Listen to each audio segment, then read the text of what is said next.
ಸ್ವಲ್ಪ ಪಟಾಕಿ ಹೊಡೆಯೋದು ಕಂಬಳ ಎಲ್ಲ ನಿಲ್ಲಿಸಿದ್ರೆ ಒಂದು 5 ನಿಮಿಷ ಮಾತಾಡಿ ಹೋಗ್ತೀನಿ. ನಾನು ಇನ್ನ ಬೆಳಗಾವಿ ಹೋಗ್ಬೇಕು, ಬಹಳ ಒತ್ತಡದ ಮೇಲೆ ಬಂದಿದ್ದೇನೆ, ದಯವಿಟ್ಟು ಕ್ಷಮಿಸಬೇಕು. ಬಂಧುಗಳೇ, ತುಳುನಾಡಿನ ಎಲ್ಲ ಸಾಂಸ್ಕೃತಿಕವಾಗಿ, ಧಾರ್ಮಿಕವಾಗಿ, ಶೈಕ್ಷಣಿಕವಾಗಿ ಉಳಿಸ್ಕೊಂಡು ಬಂದಂತ ಎಲ್ಲ ನನ್ನ ಸೋದರರಿಗೆ, ಹಿರಿಯರಿಗೆ, ಯುವಕರಿಗೆಲ್ಲ ಕೂಡ ವೈಯಕ್ತಿಕವಾಗಿ, ಪಕ್ಷದ ಪರವಾಗಿ, ಸರ್ಕಾರ ಪರವಾಗಿ ಒಂದು ಸಾಷ್ಟಾಂಗ ನಮಸ್ಕಾರಗಳನ್ನು ಅರ್ಪಿಸಲಿಕ್ಕೆ ನಾನು ಬಯಸ್ತಾ ಇದ್ದೇನೆ. ವೇದಿಕೆಯಲ್ಲಿ ಎಲ್ಲ ಹಿರಿಯ ನಾಯಕರಿದ್ದಾರೆ, ಎಲ್ಲ ಸ್ವಾಗತ ಮಾಡಬೇಕಾದ್ರೆ ಎಲ್ಲರ ಹೆಸರನ್ನ ತೆಗೆದುಕೊಂಡು ಹೋಗಿದೆ. ಯಾರು ನನ್ನ ಹೆಸರು ಹೇಳಲಿಲ್ಲ ಅಂತ ಭಾವನೆ ಬೇಡ. ಹೆಸರು ಹೇಳಿದ್ರೆ ಸುಮಾರು 150 ಜನ ಲೀಡರ್ಸ್ ಇದ್ದಾರೆ, ಎಲ್ಲರೂ ಕ್ಷಮಿಸಬೇಕು. ವೇದಿಕೆ ಇರುವಂತ ಎಲ್ಲ ಗಣ್ಯರೇ, ವಿಶೇಷವಾಗಿ ಕಂಬಳದ ಗುರುಪುರ ಕಂಬಳದ ಅಧ್ಯಕ್ಷರಂತ ಇನಾಯತ್ ಅಲಿ ಅವರೇ, ಈ ಜಿಲ್ಲಾ ಅಧ್ಯಕ್ಷರಾದಂತಹ ಕಂಬಳದ ಅಧ್ಯಕ್ಷರಂತ ದೇವಿ ಪ್ರಸಾದ್ ಶೆಟ್ಟರೆ, ನಮ್ಮೆಲ್ಲ ಮುಖಂಡರೇ, ಕಾರ್ಯಕರ್ತರೇ, ಮಾಧ್ಯಮ ಮಿತ್ರರೇ, ಸ್ನೇಹಿತರೆ, ಇದೊಂದು ವಿಶೇಷವಾದಂತಹ ಸಂದರ್ಭ. ದಕ್ಷಿಣ ಕನ್ನಡ ಜಿಲ್ಲೆ, ಮಂಗಳೂರು ಮತ್ತು ಉಡುಪಿ ಹಳೆ ಜಿಲ್ಲೆ, ನಿಮ್ಗೆ ನಿಮ್ಮ ಶಕ್ತಿ, ನಿಮ್ಮ ಇತಿಹಾಸ, ಇಡೀ ದೇಶಕ್ಕೆ ಒಂದು ದೊಡ್ಡ ಸಾಕ್ಷಿ ಪುಟಕ್ಕೆ ಸೇರುವಂತಹ ಒಂದು ಇತಿಹಾಸ ಅನ್ನೋದನ್ನ ನೀವು ಯಾರು ಕೂಡ ಮರೆಯಲಿಕ್ಕೆ ಸಾಧ್ಯ ಇಲ್ಲ. ಧಾರ್ಮಿಕವಾಗಿ, ಶೈಕ್ಷಣಿಕವಾಗಿ ಮತ್ತು ಸಾಂಸ್ಕೃತಿಕವಾಗಿ ನಿಮ್ಮ ಇತಿಹಾಸ ಇಡೀ ದೇಶದ ಯಾವ ಜಿಲ್ಲೆಯಲ್ಲೂ ಇಲ್ಲ. ಇದನ್ನ ಉಳಿಸ್ಕೊಂಡು ಬೆಳೆಸ್ಕೊಂಡು ಹೋಗ್ಬೇಕಾದ್ರೂ ನಿಮ್ಮೆಲ್ಲರ ಕರ್ತವ್ಯ. ಇವತ್ತೇನು ಈ ದೇಶದಲ್ಲಿ ಆರ್ಥಿಕತೆ ಇದೆ, ಸುಮಾರು 7-8 ಬ್ಯಾಂಕ್ಗಳನ್ನ ಈ ಜಿಲ್ಲೆಯಲ್ಲೇ ಪ್ರಾರಂಭ ಮಾಡಿದ್ದು ಇಡೀ ದೇಶದ ಆರ್ಥಿಕತೆಗೆ ಒಂದು ಅಡಿಪಾಯವನ್ನು ಹಾಕಿದ್ದನ್ನ ಯಾರು ಕೂಡ ಮರೆಯಲಿಕ್ಕೆ ಸಾಧ್ಯ ಇಲ್ಲ. ಧಾರ್ಮಿಕವಾಗಿ ಕೂಡ ಎಲ್ಲಾ ದೇವರುಗಳನ್ನ, ಧರ್ಮಗಳನ್ನ ಆಚರಣೆಯನ್ನು ಮಾಡಿಕೊಂಡು ಆ ಸಂಪ್ರದಾಯ ಪರಂಪರೆಗಳನ್ನ ಉಳಿಸಿಕೊಂಡು ಇಲ್ಲಿ ಬಂದು ಇಡೀ ನಮ್ಮ ಭಾರತಕ್ಕೆ, ನಮ್ಮ ಮನುಷ್ಯನಿಗೆ ಹೆಂಗೆ ಭೂಷಣಗಳಿಗೆ ಅನೇಕ ಒಡವೆ ವೈವಿಧ್ಯಗಳನ್ನು ಹಾಕೊಂಡು ಹೆಣ್ಮಗಳು ಬಿಂಬಿಸ್ತಾಳೋ, ಆ ರೀತಿ ನಿಮ್ಮ ದಕ್ಷಿಣ ಕನ್ನಡ ಜಿಲ್ಲೆಯ ಸಾಂಸ್ಕೃತಿಕ ಮತ್ತು ಧಾರ್ಮಿಕ ಬೆಳಕಿಗೆ ಮೊದಲಿಂದಲೂ ಕೂಡ ಒಂದು ದೊಡ್ಡ ಇತಿಹಾಸ ಬಂದಿದೆ. ಈಗ ಶಿಕ್ಷಣ ಕ್ಷೇತ್ರದಲ್ಲೂ ಕೂಡ ತಾವು ನಡೆಸ್ಕೊಂಡು ಬಂದಂತಹ ಪದ್ಧತಿ, ನಿಮ್ಮ ವಿದ್ಯಾರ್ಥಿಗಳು ಆವತ್ತಿನ ಕಾಲದಿಂದ ಹಿಡಿದು ಇವತ್ತು ಅತಿ ಹೆಚ್ಚು ಪ್ರಸನ್ನರಾಗಿ ವಿದ್ಯಾವಂತಿಕೆ, ಬುದ್ಧಿವಂತಿಕೆಯನ್ನು ತೋರಿಸುವುದು ಕೂಡ ಇತಿಹಾಸ ಪುಟಕ್ಕೆ ಸೇರ್ತದೆ.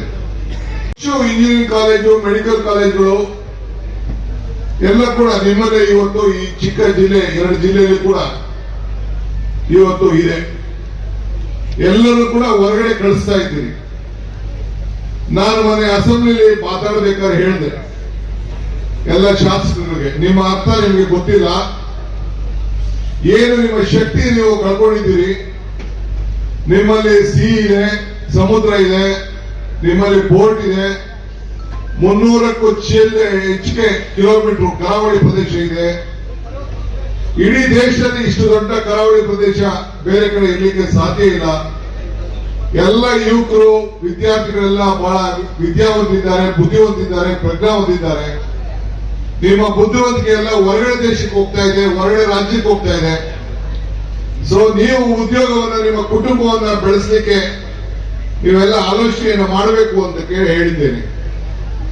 ನಾನು ಸದ್ಯದಲ್ಲೇ ನಾನು ಮತ್ತು ಟೂರಿಸಂ ಮಿನಿಸ್ಟರ್ ಬಂದು ನಿಮ್ಮ ಮಂಗಳೂರಿನಲ್ಲೇ ಬಂದು ಒಂದು ಮೀಟಿಂಗ್ ಮಾಡಿ 2-3 ಜಿಲ್ಲೆಯನ್ನ ಕರೆಸಿ ಒಂದು ಹೊಸ ರೂಪವನ್ನು ಕೊಡಲಿಕ್ಕೆ ಒಂದು ವಿಶೇಷವಾಗಿ ನಮ್ಮ ಪ್ರವಾಸೋದ್ಯಮ ಮತ್ತು ಧಾರ್ಮಿಕ ಕ್ಷೇತ್ರ ಇವೆರಡಕ್ಕೂ ಕೂಡ ಒಂದು ರೂಪವನ್ನು ಕೊಟ್ಟು ಇವತ್ತು ನಾವೆಲ್ಲ ಆರ್ಥಿಕವಾಗಿ ಬೆಳವಣಿಗೆ ಆಗಿ ಯುವಕರಿಗೆ ಹೆಚ್ಚಿಗೆ ಉದ್ಯೋಗವನ್ನು ಕೊಡಲಿಕ್ಕೆ ಒಂದು ಹೊಸ ಒಂದು ನಮ್ಮ ಒಂದು ಕಾರ್ಯಕ್ರಮವನ್ನೇ ರೂಪಿಸಬೇಕು ಅಂತ ಹೇಳಿ ಒಂದು ಹೊಸ ಪಾಲಿಸಿಗಳನ್ನ ನಿರ್ವಹಣೆ ಮಾಡಬೇಕು ಅಂತ ಹೇಳಿ ನಾವು ಈಗಾಗಲೇ ಆಲೋಚನೆ ಮಾಡಿ ನಾನೀಗಾಗಲೇ ನಮ್ಮ ಸಂಪುಟದ ಸಭೆಯಲ್ಲಿ ಚರ್ಚೆಯನ್ನು ನಾನು ಮಾಡಿದ್ದೇನೆ. ಈಗ ತಾವು ಈ ಕಮಲನ ಇಲ್ಲಿ ನಡೆಸ್ತಾ ಇದ್ದೀರಿ. ಇದು ಒಂದು ಪಕ್ಷದ, ಒಂದು ಜಾತಿಯ, ಒಂದು ಧರ್ಮದ ವಿಚಾರ ಅಲ್ಲ. ಇದು ಈ ನೀರಿಗೆ ಏನಾದ್ರು ಜಾತಿ ಇದೆಯಾ? ಸೂರ್ಯಗೆ ಏನಾದ್ರು ಜಾತಿ ಇದೆಯಾ? ಬೆಳಕಿಗೆ ಏನಾದ್ರು ಜಾತಿ ಇದೆಯಾ? ಭೂಮಿಗೆ ಏನಾದ್ರು ಜಾತಿ ಇದೆಯಾ?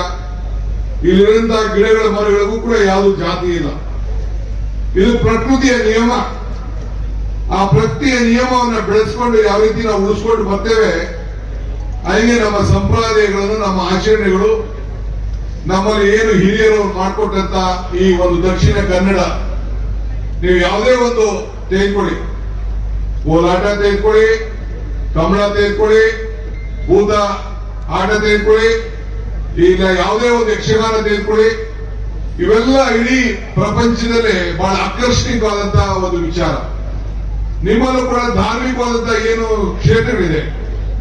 ಇವತ್ತು ನಾವೆಲ್ಲ ಹೊರಗಡೆಯಿಂದ ನಿಮ್ಮಲ್ಲಿರುವಂತಹ ಪದ್ಧತಿಯನ್ನ ನಾವು ನೋಡಿಕೊಂಡು ಇಲ್ಲಿ ನಮಗೆ ನಿಮ್ಮ ಮೇಲೆ ಅಪಾರವಾದಂತಹ ವಿಶ್ವಾಸ, ನಂಬಿಕೆಯನ್ನು ಇಟ್ಕೊಂಡು ನಾವು ಆಚರಣೆಯನ್ನು ಮಾಡಿಕೊಂಡು ನಾವು ಬರ್ತಾ ಇದ್ದೇವೆ. ಇವತ್ತು ನೀವೆಲ್ಲ ಈ ಒಂದು ಕಮಲ ಇಲ್ಲಿ ಆಚರಣೆ ಮಾಡಲಿಕ್ಕೆ, ಈ ಕ್ರೀಡೆಯಲ್ಲಿ ಪಾಲ್ಗೊಳ್ಳಿಕ್ಕೆ ಬಂದಿದ್ದೀರಿ. ಆ ಪ್ರಾಣಿಗಳ ಮನಸ್ಸನ್ನ ಏನು ಒಂದು ಗೆದ್ಕೊಂಡು ಅವರ ಮನಸ್ಸಿನಲ್ಲಿ ಏನು ಇದೆ ಅಂತ ಹೇಳಿ ಅವರಲ್ಲಿ ಒಂದು ಬಹಳ ಪ್ರೋತ್ಸಾಹವನ್ನು ಕೊಟ್ಟು ಅವರನ್ನ ಹಿಡಿತದಲ್ಲಿಟ್ಕೊಂಡು ಯಶಸ್ಸನ್ನ ಕಾಣಲಿಕ್ಕೆ ತಾವೆಲ್ಲ ಇಲ್ಲಿಗೆ ಬಂದಿದ್ದೀರಿ. ಸೋಲುವುದು ಹೇಗೆಂದು ಕಲಿಯಲಿಲ್ಲ ಅಂತ ಅಂದ್ರೆ ನೀವು ಗೆಲ್ಲಲಿಕ್ಕೆ ಸಾಧ್ಯ ಇಲ್ಲ. ಫಸ್ಟ್ ನಾವು ಸೋಲನ್ನ ಮಾಡಬೇಕು, ಆಗ ಗೆಲುವಿಗೋಸ್ಕರ ನಾವು ರೂಪವನ್ನು ನಾವು ಮಾಡ್ತೇವೆ. ಕ್ರೀಡೆಯಲ್ಲಿ ಮನುಷ್ಯನ ಗಾತ್ರ ಮುಖ್ಯ ಅಲ್ಲ, ಅವನ ಹೃದಯಕ್ಕೆ ಬಹಳ ಮುಖ್ಯ. ಈ ಕಂಬಳ ಕೋಣಗಳ ಪ್ರೀತಿಯಿಂದ ನೋಡ್ಕೊಳ್ಳೋದ್ರಿಂದ ಅದರ ಹೃದಯನ ಗೆದ್ದು ಬಹಳ ಸಂತೋಷದಿಂದ ಜನರನ್ನ ನೆಮ್ಮದಿಯನ್ನ ಪಟ್ಟು ಇವತ್ತು ಈ ಒಂದು ಕ್ರೀಡೆಗೆ ಒಂದು ದೊಡ್ಡ ಪ್ರೋತ್ಸಾಹದಾಯಕವಾದಂತಹ ಅಂಶಗಳನ್ನು ನಾವೆಲ್ಲ ಗಮನಿಸಿಕೊಂಡು ದೇಹಕ್ಕೆ ಅನೇಕ ತರಬೇತಿಗಳನ್ನು ನಾವು ಕೊಡ್ತೇವೆ. ಅದೇ ರೀತಿ ಈ ಕೋಣಗಳು ಕೂಡ ನೀವೆಲ್ಲ ಸೇರಿ ತರಬೇತಿಯನ್ನು ಕೊಟ್ಟು ಈ ಸಂಸ್ಕೃತಿಯನ್ನು ಉಳಿಸಿಕೊಂಡು ನೀವೆಲ್ಲ ಬೆಳೆಸ್ಕೊಂಡು ಬಂದಿದ್ದೀರಿ. ಕಳೆದ ವರ್ಷ ನಮ್ಮ ಶಾಸಕ ಮಿತ್ರ ಅಂತ ಅಶೋಕ್ ರೈಯರವರು ಬೆಂಗಳೂರಿನಲ್ಲಿ ಮಾಡಿಸಿ ಇದನ್ನ ನಡೆಸಿ ಒಂದು ಹೊಸ ಇತಿಹಾಸ ಪುಟಕ್ಕೆ ಸೇರಿದ್ರು. ನಾನು ಇವತ್ತು ಇಲ್ಲಿಗೆ ಬಂದಿದ್ದೇನೆ, ಒಂದು ಹೊಸ ಸಂದೇಶವನ್ನು ಕೊಡಬೇಕು ಅಂತ ಕೂಡ ನಾನು ಇಲ್ಲಿಗೆ ಬಂದಿದ್ದೇನೆ.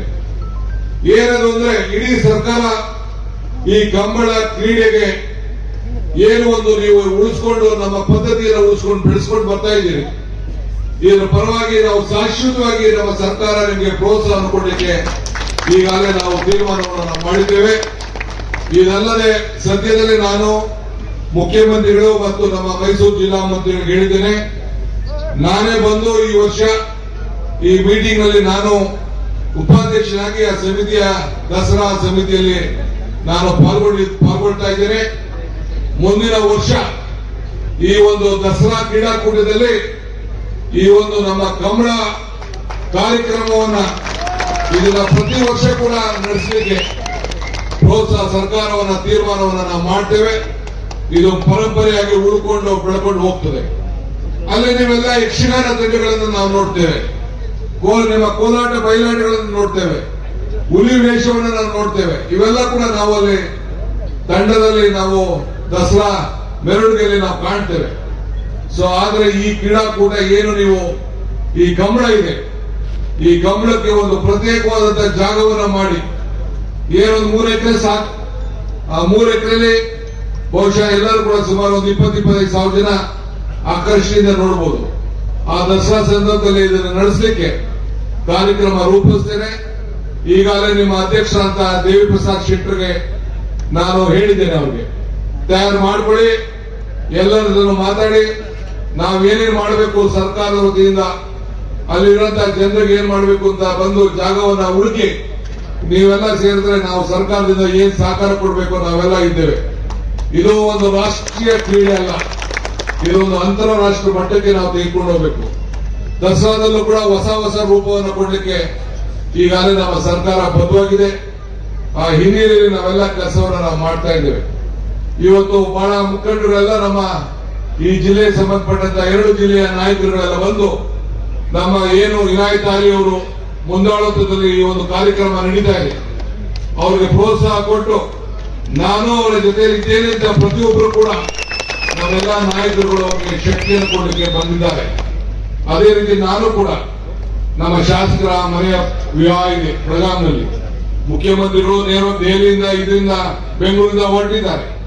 ನಾನು ನೇರವಾಗಿ ಇಲ್ಲಿಂದ ಬೆಳಗಾಂ ಹೋಗಿ ಆ ಒಂದು ಕಾರ್ಯಕ್ರಮದಲ್ಲಿ ವಿವಾಹ ಕಾರ್ಯಕ್ರಮದಲ್ಲಿ ಪಾಲ್ಗೊಂಡು ಅವಾಗ ಇವತ್ತು ರಾತ್ರಿ 12 ಗಂಟೆಗೆ ಕರ್ಗ ಇದೆ, ಬೆಂಗಳೂರು ಕರ್ಗ.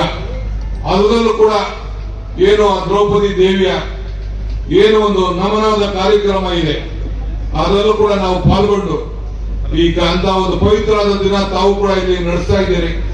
ಬಹಳ ಧಾರ್ಮಿಕವಾಗಿ ಬಹಳ ಈ ಒಂದು ಕಾರ್ಯಕ್ರಮ ನಡೀತಾ ಇದೆ ಅಂತೇಳಿ ಹಿನ್ನೆಲೆಯಲ್ಲಿ ಈಗಾಗಲೇ ಪ್ರಾಸ್ತಾವಿಕ ಭಾಷಣ ಮಾಡುವಂತ ನಿಮ್ಮ ಹಿರಿಯರು ಪ್ರಧಾನ ಕಾರ್ಯದರ್ಶಿಯಾಗಿ ಕೆಲಸ ಮಾಡುವಂತರು ಕೂಡ ನಿಮಗೆ ವಿಚಾರವನ್ನು ತಿಳಿಸಿದ್ದಾರೆ. ನಾನು ಈಚೆ ಏನು ಹೇಳಬೇಕಾಗಿಲ್ಲ, ಇದನ್ನ ಮುಂದುವರಿಸಿಕೊಂಡು ಹೋಗಿ ನಮ್ಮ ಸರ್ಕಾರ ಪ್ರೋತ್ಸಾಹ ಕೊಡ್ತದೆ. ಪಕ್ಷ ಭೇದ ಜಾತಿ ಧರ್ಮ ಎಲ್ಲ ಮರೆತು ಈ ಕ್ರೀಡೆಯನ್ನ ಉಳಿಸ್ಕೊಂಡು ಈ ಧಾರ್ಮಿಕವಾಗಿ ಈ ಒಂದು ಏನು ಈ ಕ್ರೀಡೆ ಇದೆ ನಮ್ಮ ಪಶು ಕೊಟ್ಟು ಸರ್ಕಾರದಿಂದ ಎಲ್ಲ ತರದ ಸಹಕಾರವನ್ನು ಕೊಡಲಿಕ್ಕೆ ನಾವು ಬದ್ಧವಾಗಿದ್ದೇವೆ ಅನ್ನೋ ಮಾತನ್ನ ಹೇಳಿ, ವಿಶೇಷವಾಗಿ ನನ್ನ ಪೊಲೀಸ್ ಅಧಿಕಾರಿಗಳೆಲ್ಲ ಕೂಡ ಬಹಳ ಚೆನ್ನಾಗಿ ಎಲ್ಲಾ ಸಂದರ್ಭದಲ್ಲೂ ಪ್ರೋತ್ಸಾಹವನ್ನು ಕೊಟ್ಕೊಂಡು ಬಂದಿದ್ದಾರೆ. ಬಹಳ ಶುದ್ಧವಾಗಿ ಶಾಂತಿಯಿಂದ ನಿಮ್ಮ ಧಾರ್ಮಿಕವಾದಂತಹ ಏನು ಈ ಒಂದು ಆಚರಣೆ ಇದೆ ಅದಕ್ಕೂ ಕೂಡ ಎಲ್ಲ ಸಂದರ್ಭದಲ್ಲೂ ಕೂಡ ನಾವು ಉಳಿಸ್ಕೊಂಡು ನಾವು ಹೋಗಬೇಕಾಗಿದೆ. ನಾನು ಹಿಂದೆ ಹೇಳಿದ್ದೇನೆ, ಧರ್ಮ ಯಾವುದಾದರೂ ತತ್ವ ಒಂದೇ, ನಾಮ ನೂರಾದರೂ ದೈವ ಒಂದೇ, ಪೂಜೆ ಯಾವುದಾದರೂ ಭಕ್ತಿ ಒಂದೇ, ಕರ್ಮ ಅಲಾದರೂ ನಿಷ್ಠೆ ಒಂದೇ, ದೇವರೊಬ್ಬ ನಾಮ ಅಲ್ವ ಅಂತೇಳಿ. ಹಂಗೆ ನಮ್ಮ ಈ ಒಂದು ಕಮಲ ಏನು ಈ ಉತ್ಸವ ಏನಿದೆ, ಈ ಒಂದು ಕಾರ್ಯಕ್ರಮ ಏನಿದೆ, ಇದಕ್ಕೆ ಜಾತಿ ಧರ್ಮ ಯಾವುದೂ ಇಲ್ಲ. ಆ ದೃಷ್ಟಿಯಿಂದ ಇವತ್ತು ನಾವೆಲ್ಲ ಸೇರಿ ಒಗ್ಗಟ್ಟಿನಿಂದ ಇದನ್ನು ಉಳಿಸ್ಕೊಂಡು ನಾವು ಬೆಳೆಸ್ಕೊಂಡು ಹೋಗೋಣ. ಈ ದೇಶದ ಆಸ್ತಿ ನಮ್ಮ ಸಂಸ್ಕೃತಿ, ಆ ಸಂಸ್ಕೃತಿನ ನಾವು ಬೆಳೆಸ್ಕೊಂಡು ಹೋಗೋಣ ಅನ್ನೋ ಮಾತನ್ನ ಹೇಳಿ ಎಲ್ಲ ಕಾರ್ಯಕ್ರಮಕ್ಕೆ ಸಹಕಾರ ಕೊಡದಂತ ಎಲ್ಲ ಕಾರ್ಯಕರ್ತರಿಗೆ ಮತ್ತು ಎಲ್ಲ ಕಮಲವನ್ನ ಬಹಳ ಉತ್ಸಾಹದಿಂದ ಬಂದು ಈ ಭಾಗವಹಿಸಿ ಈ ಸ್ಪರ್ಧೆಯಲ್ಲಿ ಪಾಲ್ಗೊಂಡಂತ ಎಲ್ಲರಿಗೂ ಗೆಲುವು ಸೋಲು ಇದ್ದಿದೆ. ಬಹಳ ವಿಶೇಷವಾಗಿ ಈ ಒಂದು ಇತಿಹಾಸ ಪುಟಕ್ಕೆ ತಾವೆಲ್ಲ ಸೇರ್ಕೊಂಡಿದ್ದೀರಿ. ಇದನ್ನ ಉಳಿಸ್ಕೊಂಡು ತಾವು ಬೆಳೆಸ್ಕೊಂಡು ಹೋಗಿ ಈ ಸರ್ಕಾರ ಈ ಡಿ ಕೆ ಶಿವಕುಮಾರ್ ನಿಮ್ ಜೊತೆ ಯಾವಾಗಲೂ ಇದ್ದಾನೆ ಅನ್ನೋ ಮಾತನ್ನ ಹೇಳಿ ನನ್ನ ಮಾತನ್ನ ಮುಗಿಸ್ತೇನೆ. ಎಲ್ಲರಿಗೂ ನಮಸ್ಕಾರ.